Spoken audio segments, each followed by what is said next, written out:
This engine hasn't run in, who knows, 35 years probably. Yeah, it should be cool. It should be cool to cruise the Boss and the GT Cougar when they're both on the road.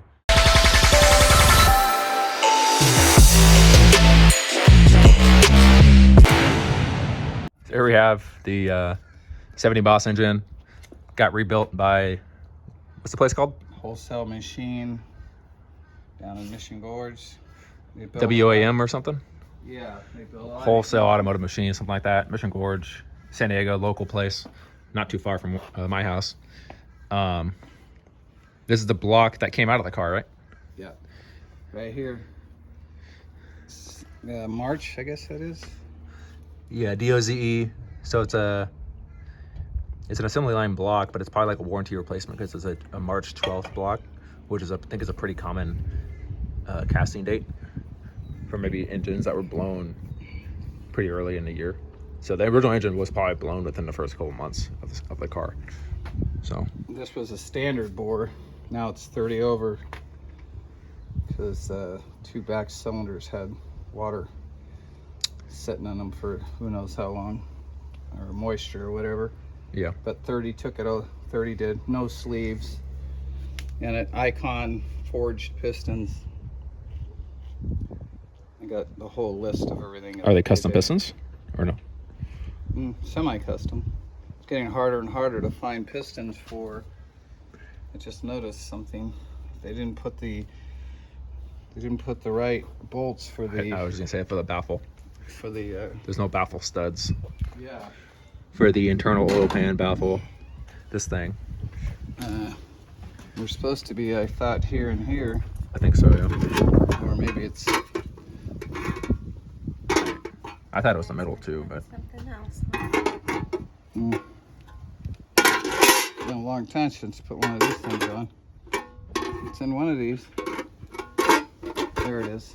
See these? It has to cover these. Yeah, it goes right. So, yeah, for the oil. So. Is it just bare metal right now? Yep. Yep. Long block. And then stainless valves, Ferrara valves, stainless steel. Which I forget where those are coming from. Got the whole list of all the specialty parts in it. What are like the rockers and stuff? Cam and the crank bearings and all that. It's all on a list. It's all came. It all was in a kit. No. I called out what I wanted for it, mostly what brands. This engine hasn't run in, who knows, 35 years probably. Something like that. We don't really know, but pretty long. That's all we know. We don't know how long you drove it for or anything. The engine had been rebuilt and new pistons, standard bore pistons, but unfortunately it wasn't run for many years. So when I pulled the pan, it looked pretty good. I thought, oh, we'll be able to save this engine. But when we pulled the heads, we discovered that for some reason whatever it stopped, two of the valves were open and water intruded in to the cylinders and messed it up, unfortunately. Yeah. Pistons looked brand new when I took them out, except for two that got water. People were asking why we didn't just try to soak it and try to break it free. No. That's because the back two are true rusted? Or? No, not gonna do that. Too risky. Yeah. Too risky. It'd blow up the block or crack the block or. Trying to force it's it. Not the way. Yeah, it's not the way to do it. Hello everyone, welcome back to the channel. As you can see, I am in and within the Boss, the 70 Boss 302 car my dad and I bought out of Wyoming off a farm. And as you can see, there's no floor in it right now. I think the last time I filmed an update, we may have been at my dad's working on an engine, trying to figure out that whole situation. Ended up moving the car to my house, and it's been here ever since. Probably a couple months, 3-4 months, maybe longer than that, I'm not really sure.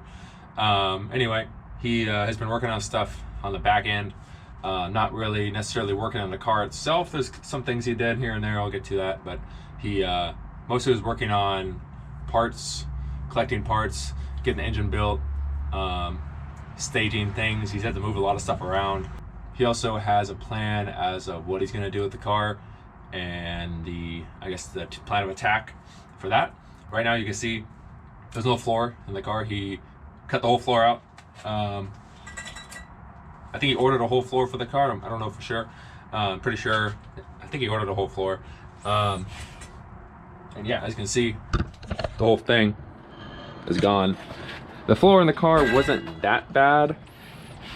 It was definitely toast on the front driver's side, and it was pretty bad over here, but he just figured he'd do the whole thing because why not? You know, it wasn't like great in the back. It probably needed to be done. So yeah, he cut the whole floor out. That's pretty much the extent of what he's done since it's been here. I believe he also might have removed, you can see down here, oh, there we go, you can see there's part of an axle on it right now, only the case, the housing. He had taken the whole rear axle out and got the axle blasted, got the housing, or should say the third member. I'll show you guys. He actually just dropped it off a couple days ago. I think this is the third member for it here, in case 31 spline traction lock unit, original rear end out of the car, would have been a 350 geared unit. I haven't really even looked at this thing. I think he just cleaned it up and painted it. Not really sure. Let's see what it looks on the inside. Yep, these things are pretty heavy. Yep. Yep. There we go. So there it is. A little rusty, but you know, not a big deal. You can tell it's a true traction lock unit by the face right here. I'm not a differential expert, but I know that if it wasn't a traction lock, this would be more flat, whereas these are recessed. The bolts are recessed, so this portion of it would be flat. So like I said, I'm not a differential expert, but that's what I've been told. In case caps, whatever, it's a true takeout unit out of that car. In terms of the engine for the car, he had it built by a local shop, WAM, which as of a couple months ago, they're going out of business, unfortunately. That's kind of the thing, that way things are going with these old-time shops. They just can't get work, and they're going under, and also the people that are working in those shops are getting old and retiring, so there's less talent to be even available to even work on the engines and build engines. So unfortunately, that's the demise of that place. That's the last engine they'll be building for us, or have built for us. And there's a new place we're using now for another engine, but that engine is the engine for the gold car. It's done. I think it's on a stand at his house. I don't know how complete it is. I know he's been collecting parts for it here and there, but yeah, it's getting pretty close to be ready to be installed in the car. I'll go over the car quick just for you guys, just to give an update of how it's looking. It's he did take apart part of the front end, took the hood off, took the front valence off, did some stuff. He took it to took some metal, external sheet metal parts. Oh, here we go, fender and door, took those off too, to a guy he found, local guy, who was working on repairing the issues with the body, whether it be dents, what have you. There's a pretty big dent on this door, if I recall correctly, and he didn't like that. I'm okay with that kind of stuff. He doesn't like it so much, but he doesn't want to drive the car and not worry about the body so much, getting scratched, dinged, whatever. So he's gonna leave it mostly intact, I think. He did take the hood to that guy. The front lip of the hood was pretty rough. It was tweaked. I don't know what happened to it. Just totally tweaked up on the front end, pretty rusty. I don't think it had too much rust actual through the hood, but it had a lot of surface rust on it. So the metal guy did that. He did paint some stuff, and he's able to kind of give like a weathered gold look to it. Maybe you can tell right here, I don't know. Maybe this might be the difference. I'm not really sure. I don't know the full story and everything, but it's possible that this is what he did and this is the original paint, so you can see the difference. If it were up to me, I wouldn't have done any of this, honestly. I would have left it the way it was, but it's his car. He's doing the way he wants it to do. So little update on the, I guess, engine compartment. We were talking about this a couple days ago.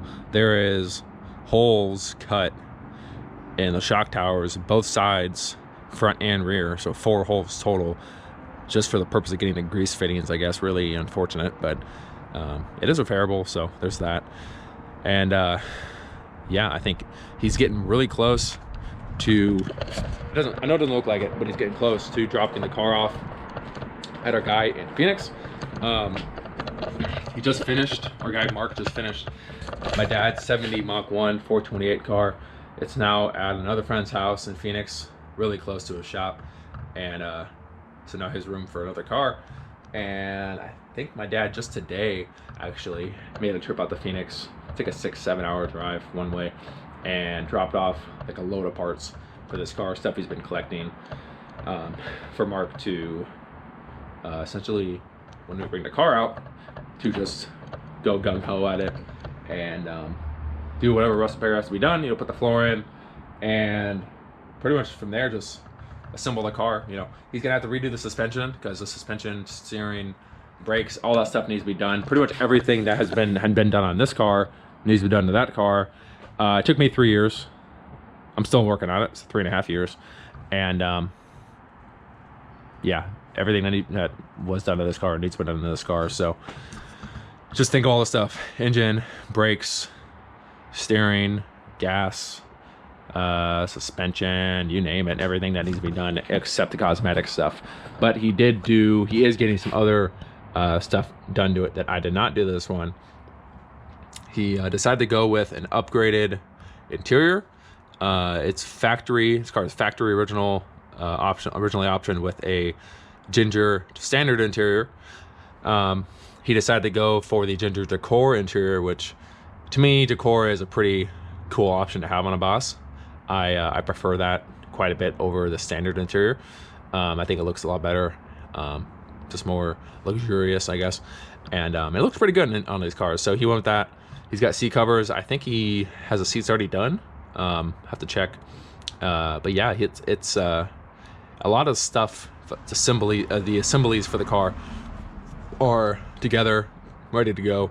It's mostly this part of the car that needs to be done. All the stuff he dropped off is pretty good. So I will have another update at some point. I don't know when. We'll be taking this car. Me and him are going to go out to Phoenix together, and probably next 2-3 weeks. And got to get it rolling first, of course, but that's pretty easy to do. And yeah, driving out there, drop the car off, and then Mark of East Valley Classics, Mark Bedney, will be doing all the work. And he's really fast, so it could be 6 months, maybe less, I don't know, till it's on the road. So pretty exciting stuff. I just wanted to update you guys. I know I hadn't filmed anything on this car in a while. Stuff is happening in the background. You know, it's my dad's car, so I'm not helping with it really, unless he asks me for help. And yeah, it should be cool. It should be cool to cruise the Boss and the GT Cougar when they're both on the road. So yeah, it should be a fun time. Looking forward to it. If you guys follow, like, subscribe for any further updates. You can expect some more than this car in the future. I should also say there's a little bit of a teaser on this one, the green Boss 302 Cougar.